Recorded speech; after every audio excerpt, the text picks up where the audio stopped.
The first thing Zenaia Sterling noticed was the silence. It was a profound, unsettling quiet that had settled over her upscale Atlanta home. A stark contrast to the frantic, fear-filled noise of just 3 days prior. From her plush, king-sized bed, she could hear the faint, cheerful chirping of birds outside her window, the distant hum of a lawnmower, and the soft, rhythmic click of a suitcase zipper. That sound, the zipper, was a punctuation mark on a sentence she never thought would be written. Her husband, Langston, moved around their walk-in closet with a methodical efficiency that felt like a violation. He wasn't packing for a business trip or an academic conference. He was packing for paradise. And she was not invited. Just try to relax, Zenny. Focus on getting better, Langston said, his voice muffled as he emerged, holding a stack of his polo shirts. He wouldn't meet her eyes. He never did when he was lying, a tell she'd learned over 28 years of marriage. The trip is already paid for, baby. It would be a sin to let it all go to waste. Zenny tried to form words, but her tongue felt thick and foreign in her mouth, a treacherous piece of meat that refused to obey. A stroke, the doctors had called it. An ischemic event in the territory of her middle cerebral artery. To Zenny, it felt like an internal bomb had detonated, shattering the formidable fortress of her body and mind, leaving behind a fragile, half-paralyzed shell. Her right arm lay heavy and useless at her side, a numb log of flesh. Her right leg was little better. She watched him, this man she had built a life with, this man who had once read her sonnets under the moonlight on the campus of Spelman, now carefully folding his swim trunks next to her hospital-grade bed. The man who had promised in sickness and in health was now meticulously selecting which sunglasses to bring to the Maldives while his wife relearned how to swallow. I paid for that, she thought, the words screaming in the silent, articulate theater of her mind. Asterisk, I paid for those shirts, that suitcase, that trip. I paid with my soul. Asterisk. The memory of the stroke was a jagged shard of glass in her memory. That morning 3 days ago, she had been in her kingdom, the kitchen. The scent of freshly ground coffee and sizzling bacon had filled the air. She was preparing a celebratory breakfast, a pre-vacation feast for her family. Biscuits and gravy for Langston, pancakes for Solange, bacon and eggs for Akira. A symphony of their favorite southern comforts, conducted by her own 2 hands. Then the world had tilted. The Westhoff chef's knife, an extension of her will for decades, slipped from her suddenly numb fingers, clattering against the granite countertop. A strange cold sensation like ice water spread through her right arm, then down her leg. The world swam, colors blurring into a nauseating whirlpool. She tried to call for Langston, but her voice was a garbled, wet sound that didn't belong to her. The crash of the stool overturning brought him running. His face, puffy with sleep, had morphed from annoyance to pure, unadulterated panic. Zenny? My God, what's happened? The ambulance, the frantic ride, the blinding lights of the ER, the grim-faced neurologist, it all passed in a terrifying blur. The diagnosis was a life sentence. Severe ischemic stroke. Significant right-sided hemiparesis. Global aphasia. Long, difficult recovery ahead. And through it all, through the fear and the pain, a single stubborn thought had taken root. Asterisk, the Maldives. We leave in 3 days. Asterisk. Now those 3 days were up. Solange peeked into the bedroom, her face a mask of contrived concern. Bye, Mom. Don't worry about a thing, okay? Miss Ruby will check on you. She was already tan, a spray-on glow for her tropical Instagram feed, and wore a designer beach cover-up as if she were already on the plane. She didn't come to the bedside for a kiss. She hovered near the door, a beautiful impatient bird eager to fly. Akira was next, bursting with nervous energy. The firm understands, Mom. It's a family emergency. They're holding my spot. This new place, it's the real deal. Partnership track. He patted her good shoulder, his touch brief and impersonal. We'll send pics. That water is supposed to be unreal. They stood there, her husband and her children, at the foot of the bed she might never leave without assistance, a united front of desertion. They were not a family rallying around its wounded matriarch. They were tourists waiting for a delay to clear. Langston approached the bed, a leather folder in his hand. It was the same folder she used for her most important financial documents. A cold dread, colder than the stroke's touch, began to spread through her core. Zenaia, honey, he began, using her full name, a formality that always preceded a request for money or a difficult discussion about the children. There's just the matter of some incidentals. The resort, you know how they are. Excursions, tips, that sort of thing. The cards we have are, well, with you in here. He opened the folder. It was a power of attorney document. General sweeping, granting him access to everything. Her investment portfolios, her savings, the deeds to their home. The very assets she had spent a lifetime building. I need you to sign this, baby. Just so we can access some cash. For the family. The audacity of it stole what little breath she had. She, Zenaia Sterling, a titan of financial analysis who had advised Fortune 500 companies, was being treated like a senile old woman who couldn't be trusted with her own checkbook. And by the very people who had benefited most from her acumen. Her eyes, the only part of her that felt truly alive, locked with his. She saw no love there, no compassion. She saw convenience. She saw a problem to be managed. She saw a wallet. With a Herculean effort, she willed her left hand to move. It trembled violently as she reached for the pen he offered. The act of signing her name was a humiliating, clumsy scrawl. A child's approximation of the elegant, confident signature that had once closed multi-million-dollar deals. It was the signature of a broken woman. But beneath the humiliation, a new hard seed was germinating. As the pen scratched against the paper, she made a silent vow. This was the last thing she would ever sign for them without reading it first. When they were gone, the silence returned, heavier now, suffocating. Miss Ruby, their well-meaning but gossipy elderly neighbor, came and went, clucking sympathetically, bringing casseroles and news. They looked so happy, Zenaia. Langston said you insisted they go. That's so like you. Always thinking of others. Zenny just smiled a thin, lifeless smile and let her talk. The true turning point came with Nurse Amani Jones. Amani was a woman of Zenny's age, with kind, weary eyes that had seen too much of human suffering and human nature. She didn't just treat Zenny's body. She saw her spirit. One afternoon, as Amani was helping her with a particularly frustrating speech therapy exercise, Zenny broke down. The tears came without warning, hot and shameful, a torrent of grief for her lost vitality, her stolen future, and her betrayed heart. Haltingly, between sobs and stutters, she told Amani everything. The Maldives, the saved money, the relentless work, the power of attorney. Amani listened, her face a placid mask of professional calm, but her eyes hardened. When Zenny finished, the nurse picked up the leather folder from the bedside table. She read the document slowly, her lips moving slightly. Then she gasped softly. Miss Sterling, she said, her voice low and urgent. This isn't for incidentals. This is a general power of attorney. It gives him control over all your assets. Your house, your stocks, everything. They could sell it all out from under you. The room seemed to tilt again. Zenny felt the walls closing in. She had known it was bad, but the full malicious scope of it was breathtaking. They hadn't just abandoned her. They had planned to plunder her while she was helpless. I have a notary, Zenny forced out, the words thick and clumsy. Josiah Green. Amani's response was immediate and decisive. We're calling him. Right now. Josiah Green arrived the next morning, a tall, imposing figure in an impeccably tailored suit, a stark contrast to the hospital's sterile blandness. He carried a briefcase that smelled of rich leather and a small bouquet of white chrysanthemums, elegant, understated, and devoid of the cloying sentiment of get-well-soon bouquets. Zenaia, he said, his voice a calm, deep baritone. He took in the room, the absence of family photos, the lonely atmosphere, with a single sweeping glance. Your nurse apprised me of the situation. Let's see this document. He read it with the speed of a predator scanning for weakness. Flawed, he pronounced. Improperly executed. No independent witness. The scope of authority is dangerously vague. We can revoke this immediately. He pulled out a fresh set of forms. But we must go further. We need to secure your assets, and if I may be so bold, we need to discuss your will. The will. The old one, drafted in a time of blind familial devotion, left everything equally to Langston, Solange, and Akira.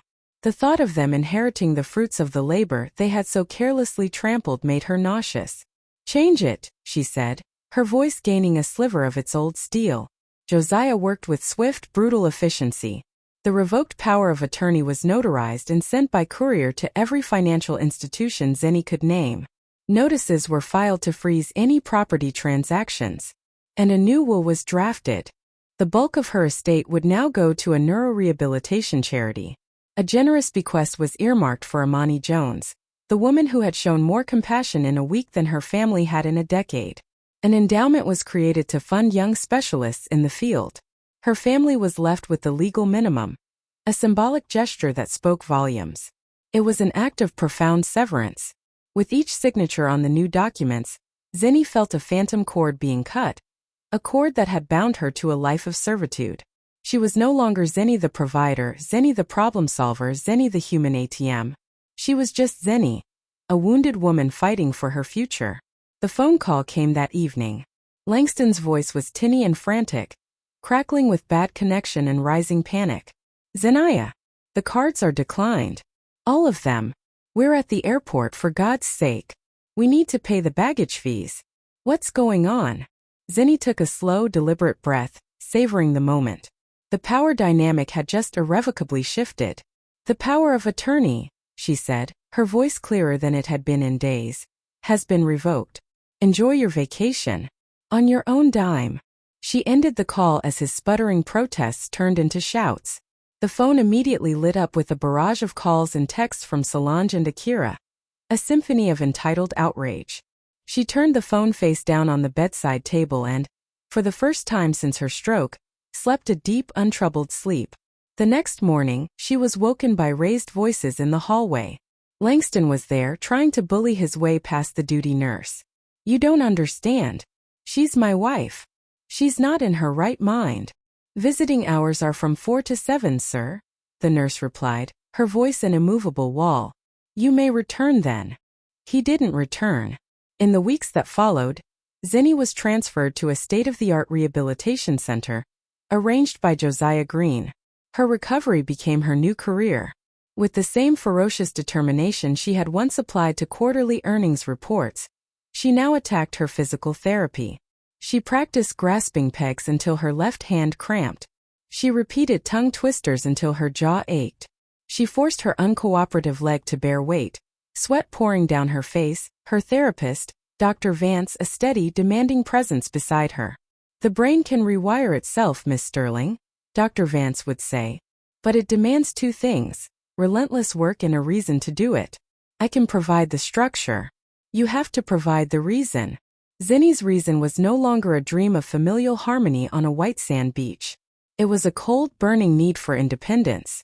It was the memory of a suitcase zipper closing her out of her own life. Meanwhile, her family was in paradise. Through a mutual acquaintance, Zeni learned that Langston had been forced to put the entire trip on his own meager credit line, maxing it out. The photos eventually trickled onto social media. Solange posing in a new bikini every day. Akira raising a cocktail to the camera, Langston looking strained and sunburned. The captions were full of forced cheerfulness. #blessed, #familytime, #Maldives magic. Zeni would look at them, feel a distant pang of what might have been, and then return to her exercises with renewed vigor. The day before they were due to return, Zeni, with Josiah's help, had the locks changed on the house. It was a symbolic act, but symbols, she had learned, held immense power. The confrontation upon their return was everything she had anticipated and nothing she feared. Langston's call was a masterpiece of sputtering indignation. They've changed the locks, Zenaia. We can't get into our own home. It is no longer your home, she replied, her voice calm and even. I've filed for divorce. You can stay with Solange or Akira. Their apartments, if you'll recall, were also purchased with my money.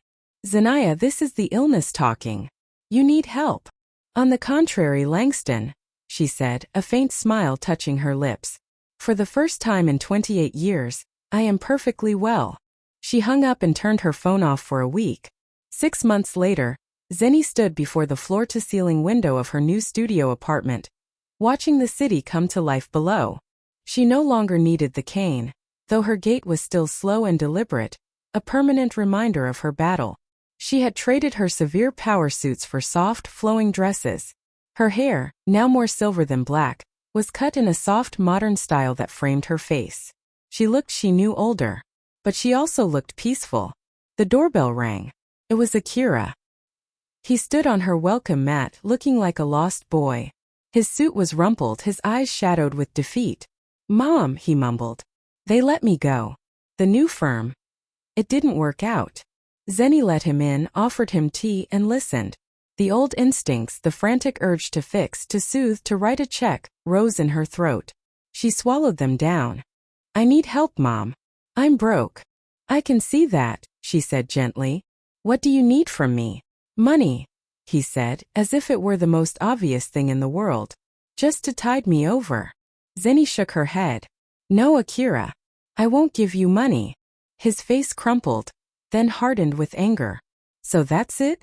You're just going to let me drown?" "I'm offering to help you find a job. I have contacts. I will make calls, give you a glowing reference. I will do everything in my power to help you stand on your own 2 feet. But I will not prop you up anymore. That kind of help wasn't help at all. It was a poison.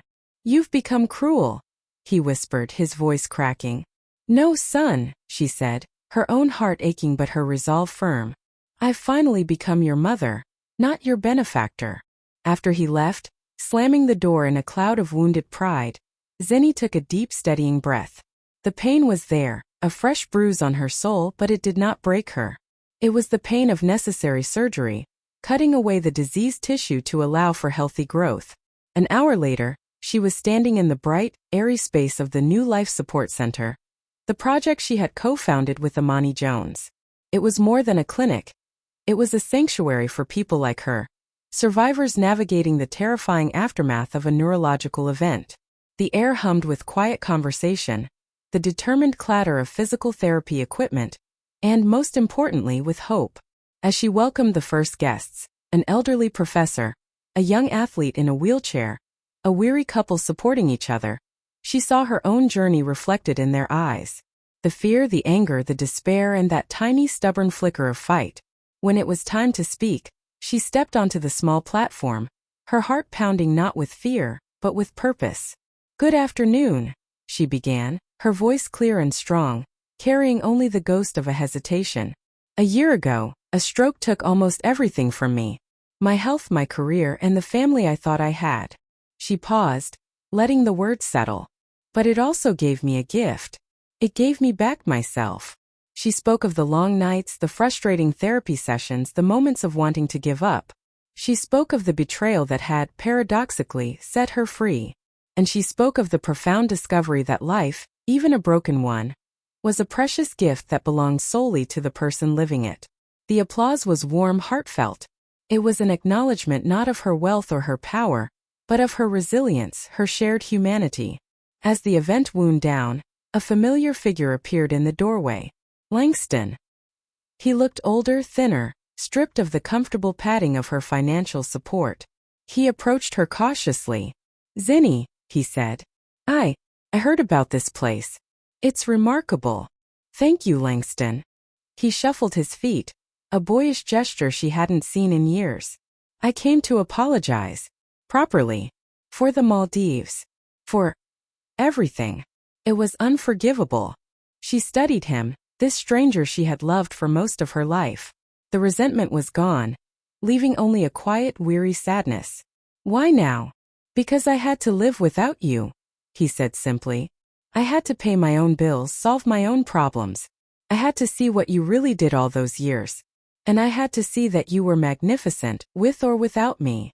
He looked around the center at the people Zeni was helping. "You were always capable of this. We just never let you." The honesty was disarming. It was the first true thing he had said to her in years. "Can we? Is there any chance?" he asked, hope a fragile thing in his eyes. Zeni shook her head slowly. "Not the way we were, Langston. That ship has sailed, and it went to the Maldives without me." She offered a small, genuine smile. "But perhaps we can build something new. As equals. As two separate people who share a past and maybe a polite future." It was not the reconciliation he might have wanted, but it was a start. A start built on truth, not transaction. That evening, as she sat on her balcony watching the city lights twinkle on, Zenaia Sterling felt a profound sense of peace. The path ahead was still long. The divorce would be finalized, her recovery was ongoing, and the relationships with her children were fractured landscapes that would take years to heal, if they ever did. But she was free. The massive stroke that had shattered her body had also shattered the gilded cage of her life. In its place, she had built something new, something authentic, something that was entirely and irrevocably her own. She lifted her face to the evening breeze, a slow, sure smile gracing her lips. Sometimes you have to lose everything, you have to find everything you need.